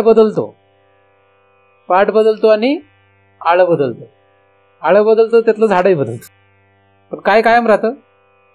शेतकऱ्याची विहीर कायम राहते, पिढ्यानपिढ्या गेल्या तरी विहीर तशीच राहते, बरोबर का नाही? पण काय बदलत असतं? पाट बदलतो, आळं बदलतं आणि आळ्यातलं झाडही बदलतं. मग लक्ष कशावर पाहिजे शहाण्या शेतकऱ्याचं? शहाण्या शेतकऱ्यांनी लक्ष कशा द्यावं? विहिरीवर लक्ष द्यावं. ज्या शेतकऱ्याची विहीर चांगली तो शेतकरी शहाणा आहे. ज्या शेतकऱ्याची विहीर चांगली तो शेतकरी शहाणा आहे. मग इकडे काय आहे? आपली विहीर म्हणजे आपलं प्रमुख ठिकाण जीव आहे. बाकीचं पुढचं जे आहे ते सगळं अनंत जन्म. आपण झाडं बदलली का नाही? ठीक आहे ना, वेगवेगळे झाडं, वेगवेगळे पाठ आहे ना, हे सगळं आपण भोगत आलो अनंत जन्म. तर बदला, लक्ष कशावर पाहिजे? जीवावर पाहिजे. तर जीवावर लक्ष दिलं की आपोआप इंद्रिये स्थूल आणि सूक्ष्म त्या इंद्रियांमधलं महत्व कमी होते. त्यांचे महत्व कमी झालं पाहिजे. त्यांना महत्व देऊ नका. त्यांना महत्व देऊ नका. जास्त महत्व दिलं नाही पाहिजे. आणि महत्व द्यायचं नाही म्हणून निग्रह केला तर निग्रह केल्याने महत्व कमी होतं, म्हणून निग्रहाची पद्धत आहे. रसना जास्त महत्व आहे. म्हणजे जसं की रसना म्हणजे काही हे खावं वाटतं, ते खावं वाटतं, कसं सारखं वाटतं, म्हणून मग निग्रह करावा लागतो. मग उपास किंवा असं काहीतरी प्रयोग करून निग्रह करावा लागतो ना. त्याचं कारण काय? त्यांचं महत्व कमी करण्यासाठी. यांना जास्त महत्व देऊ नका. त्यांना महत्व देऊन बसलो म्हणून अडचण आहे. कारण साधूकडे पण हे सगळं असतं, पण साधूला त्यांनी फरक पडत नाही. सिद्ध महात्म्यांकडे, सिद्ध महापुरुषांकडे, अवतार महापुरुषांकडे हे सगळं नाही का? आहे हे सगळं, पण त्यांना का फरक पडत नाही? मग त्यांना फरक का पडत नाही? ज्ञानदेव जेवत नव्हते का? ज्ञानदेव जेवले असते का? जेवत होते का नव्हते? जेवत होते. उलट मांडे पण पासून खाली, म्हणजे हाऊस बघा खायची. चोचले होते का इंद्रियाचे? इंद्रियांमध्ये महत्वच नाही त्यांना. त्यामुळे ते मांडे पासून खाल्ले काय आणि भिक्षा मागून खाल्ले काय, त्यांनी काही फरक पडत. तर इंद्रियांचं महत्व जे आहे हे महत्व आपण वाढवून ठेवलेलं आहे. इंद्रियांचं महत्व जाऊ देत, आपण विषयांचं महत्व वाढवून ठेवलेलं आहे. म्हणजे आपण घराचं महत्व वाढवून ठेवलंय, आकाशाचं आपल्याला घेणं देणं नाही. आकाशाशिवाय जगत नाही आपण, घरामुळे जगत नाही, घरातल्या आकाशामुळे जगतो, हे लक्षात घ्या. पण आपण महत्व कशाचं वाढवलंय? घराचं वाढवलंय. म्हणजे या भिंतींना रंग दिलाय, भिंतींना पडदे लावले, दमकम तमक केलंय, छान छान छान सगळं केलंय. हे कशाला महत्व दिलंय? घराला. आकाशाला महत्व आहे खरं, भिंतींना महत्व नाही. कशाला महत्व आहे? मग हे आकाश असलं काय, भिंती कसल्या असल्या तरी चालतात. पुढाची भिंती असली तरी चालते, प्लॅस्टरची असली तरी, लाकडाची असली तरी चालते का नाही? मग लाकडाची भिंतीला महत्व आहे का, प्लॅस्टरच्या भिंतीला महत्व आहे का, कुडाच्या भिंतीला महत्व आहे का, पत्र्याच्या भिंतीला महत्व आहे? महत्व कशाला? आकाशाला महत्व आहे. महत्व कशाला? आकाशाला. पण आपण भिंतीला महत्व देतो, म्हणून आपण चांगल्या चांगल्या वेगळ्या भिंती, म्हणजे तितकं मोठमोठा बंगला तेवढं आपल्याला मोठं चांगलं छान वाटायला. भ्रम आहेत सगळे, है ना. तसं आपण विषयांना आणि इंद्रियाला महत्व दिलं. मूळ जे काय आहे एक रस, तो लक्षात येईना. म्हणून या एक रसाचं चिंतन होणं अपेक्षित आहे. तर जीवावर या. कसे या? कुठे या? जीवावर या, तर फायदा होईल. एक रस गाठायचा असेल तर काय करावं लागेल? आज मी तुम्हाला जे चिंतनाद्वारे सांगितलं ते एक रसापर्यंत पोहोचण्याचं. आणि एक रस कुठे आहे? एक रस कुठे आहे हा प्रश्न कसा आहे? आकाश कुठे आहे असा आहे. आकाश के न समायची, आकाश के न समायची, आकाश कुठे नाही आहे. तसं देव म्हणजे एक रस. एक रस कुठे नाही, सर्वत्र आहे. पण सर्वत्र असून आपण त्याला विनमुख झालो तर आपण पुन्हा सन्मुख होण्याचा प्रयत्न करणं अपेक्षित, पुन्हा त्याच्या प्राप्तीची इच्छा करणं अपेक्षित आहे. तर जीवापासून जर हे केलं तर नक्कीच आपलं काम होईल आणि आपल्याला एक रस लक्षात येईल. एक रस हा आपला हेतू आहे. एक रसाचं चिंतन झालं पाहिजे. नुसतं तुम्ही हे विचार जरी सुरू केला तरी तुमची ही समाधी आहे, पण ही मध्यम समाधी आहे. त्याचा विचार सुरू केला. पण हे काय केला? आता जीवाने याचा काय केला? विचार सुरू केला. आणि ज्या दिवशी पूर्णतः तुम्ही एक रस रूप व्हाल तेव्हा तुमची समाधी मध्यम नाही, कनिष्ठ नाही, उच्च नाही, काही नाही. पण सुरुवातीला मध्यम काय? तर विचाराच्या साह्याने आपण हे चाललोय आता, है ना. विचार करतो. आणि विचार हे काही साधी गोष्ट नव्हे. विचार हे साधी गोष्ट, पण बुद्धीच्या द्वारे विचार करण्याच्या ऐवजी आपण आता जीवाच्या द्वारे विचार करतो. जीव जो आहे हा जीव सुद्धा विचार करणार आहे. तर जीवाने हा विचार करणं अपेक्षित आहे. बुद्धीने विचार बदलत असतो, पण जीवाने विचार कायम राहायला पाहिजे. म्हणजे सुखी असो दुःखी असो तरी जीव विचार करू शकतो. सुखाचा, दुःखाचा, पापाचा, पुण्याचा विचार ही वेगळी गोष्ट आहे. जीव त्याचाही विचार करू शकतो आणि जीव ह्याच्या परे असलेल्या, त्याच्या पलीकडे असलेल्या एक रसाचाही विचार करू शकतो. तर इंद्रियांमध्ये रममान न राहणे, इंद्रियांची किंमत कमी करणे. इंद्रियांना काही एवढी किंमत नाही, त्यांना किंमत नाही असं. पाटाला किंमत नाही आहे असं आहे का? पाटाला किंमत गरजेपुरती असते. आळ्यात पाणी जाण्यापर्यंतच पाटाला किंमत असते. झाडाला किंमत कितपर्यंत असते? फळ येईपर्यंतच किंमत असते. फळ आल्यानंतर जर झाडातच जीव गुंतून राहिला नाही का, पाटाला ना आळ्याला किंमत कुठपर्यंत असते? झाडाला पण किंमत कुठपर्यंत असते? फळ आले त्याच्यानंतर फळ काढलं, विषय संपतो. भोपळ्याचे भोपळे आले, आपण वेल काढून टाकले का नाही? पण एखादं जर म्हटलं असतं की नाही आता वेल ठेवायला लागतं, झाड येते, त्याला पाणी घालायला लागेल, चालेल का? काही उपयोग नाही, संपला विषय. आपण काढून टाकून देतो, म्हणजे त्याच्यात रस नाही, त्याच्यात प्रमुख आपला हेतू राहतो का? राहत नाही. तसंच आहे.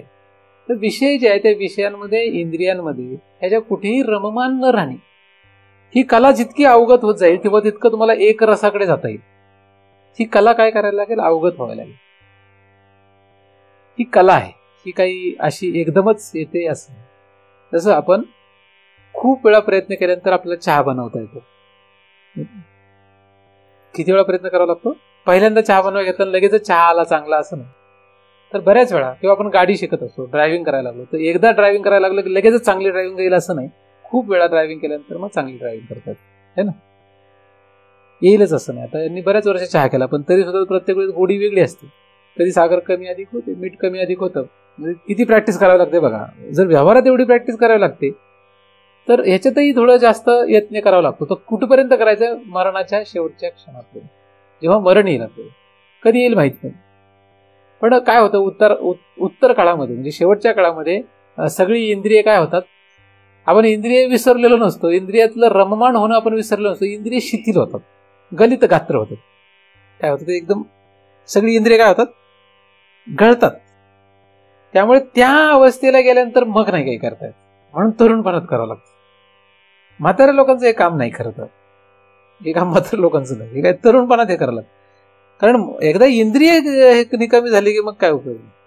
पण म्हाताऱ्या लोकांचं पण हे काम कसं आहे? कधी इंद्रियांचं काम नाहीच आहे, हे काम जीवाचं आहे. म्हणून म्हातारा किती म्हातारा माणूस असू दे चालतो, जीव त्याचा शाबूत पाहिजे. तुमची सगळी इंद्रिय बंद झाली तरी जीव पाहिजे. आपल्याला बुद्धीने विचार करायची सवय लागली म्हणून बुद्धी जेव्हा कोलमडते तेव्हा आपल्याला वाटतं आता कसं होणार माझं. काही लोक मला म्हणतात, अहो महाराज आता काय बुद्धीला आठवत नाही, आता विसरतोय. अरे तुला बुद्धीने सवय लागली परमार्थ करायची म्हणून ती अडचण. तू जीवाने परमार्थ केला असता तुझी बुद्धी पूर्ण भ्रष्ट झाली असती तर काय होत, असं शास्त्र सिद्ध. एकदम कोमात जरी मनुष्य गेला, म्हणजे मूर्छा अवस्थेतून जरी तो मरण पावला तरी त्याला पुनरावृत्ती होत नाही जर तो मुक्त असेल तर, असं शास्त्र सिद्ध. ज्याच्यावरून काय लक्षात येतं? म्हणून तुमची इंद्रिय बुद्धी सगळी जरी कोलमडली तरी काय हरकत नाही, जीव पाहिजे. आणि जीव तो कुठपर्यंत असतो? शेवटच्या क्षणापर्यंत असतो. जीव हे साधन कुठपर्यंत आहे? जीव हे साधन शेवटच्या क्षणापर्यंत आहे. मग बुद्धी होऊ दे ना कमी, त्याने काय होतं? लक्षात नाही राहू दे. तू लक्षात कशाला ठेवतो? तू बुद्धीने लक्षात ठेवलंय म्हणून अडचण. आता बुद्धीने ती सवय पडली, ती सवय मोडायला जरा वेळ लागतो. म्हणजे तोंडाने आपल्याला एखाद्या पदार्थाची सवय लागली असेल तर ती मोडायला जशी वेळ लागते तशी बुद्धीने चाखायची सवय लागली असेल, तोंडाने काही पदार्थ चाखायची सवय लागली असेल तर वेळ लागतो का नाही सोडायला? कुठल्याही पदार्थ एका सवय लागली असेल, एखाद्याला सिगरेट प्यायची सवय असेल तर त्याला सोडायला वेळ लागतो का नाही? तसंच बुद्धीने काहीतरी ह्या विषयाला चाकायची सवय असेल तर त्याला सोडायला वेळ लागेल, तेवढा वेळ त्याला द्यावा लागतो. पण जीवाने हे जर करायला लागला, म्हणून माझ्या जीवीची आवडी पंढरपुराने रूढी, हे लक्षात घ्या. जीवाने परमार्थ करा, जीवाने परमार्थ करण्याचा प्रयत्न करा. सोपं नाही, पण अशक्य नाही. अवघड आहे पण अशक्य नाही, शक्य आहे ना. शक्य आहे. शक्य कधी आहे? तुम्ही प्रयत्न केला तर शक्य आहे. कारण जीव तुमच्याकडे कुठपर्यंत असणार आहे? शेवटपर्यंत असणार आहे. तुम्ही हॉस्पिटलमध्ये असो नाही तर कुठे असो, तुमची इंद्रिय गडबडतील, बुद्धी गडबडेल, इंद्रिय गडबडतील, पण जीव गडबडत नाही.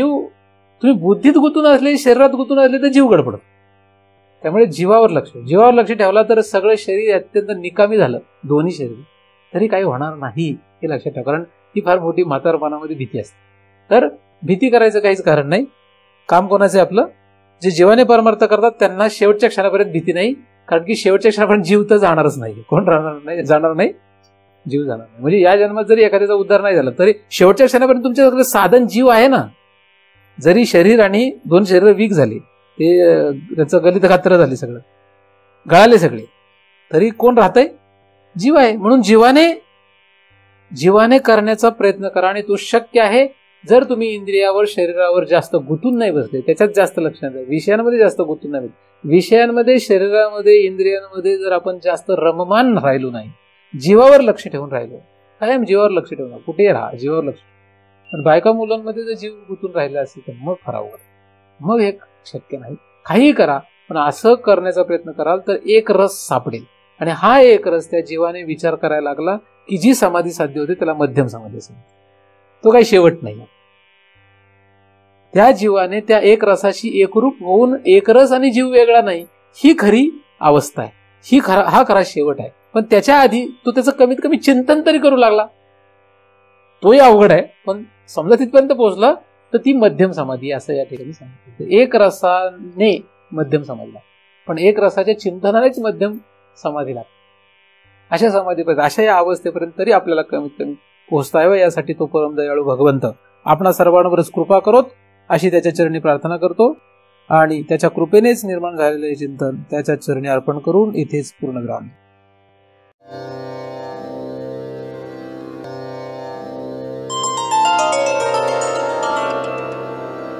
आता विश्वात्मके देवे येणे वाक्यज्ञे तोषावे, तोषोनी मज द्यावे,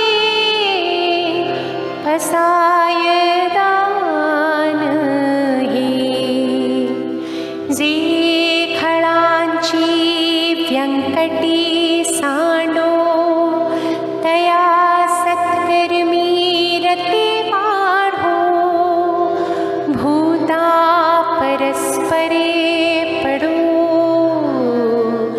मैत्र जीवांचे, दुरितांचे तिमिर जावो, विश्व स्वधर्म सूर्ये पाहो, जो जीवांछिल तो ते लाहो, प्राणी जात वर्षत सकळ मंगळी, ईश्वर निष्ठांची मांदियाडी, अनवरत भूमंडळी भेटतो भूता, चला कल्पतरूंचे आरव, चेतना चिंतामणीचे गाव, बोलते जे अर्णव पियुषाची, चंद्रमे जे अलांछन, मारतंड जे तापहीन, ते सर्वाही सदा सज्जन, सूयरे होतु, किंबहुना सर्वसुखी पूर्ण होनी लोकी, भजी जो आदि पुरुखी, अखंडित आणि ग्रंथोपजीवी, विशेषी लोकी, दृष्टा दृष्ट विजये, हुआ विजी, येथ मणी श्री विश्वेश्वरावो, हा होईल दान पसावो, येणे वरे ज्ञानी देवो, सुखिया जाला, सुखी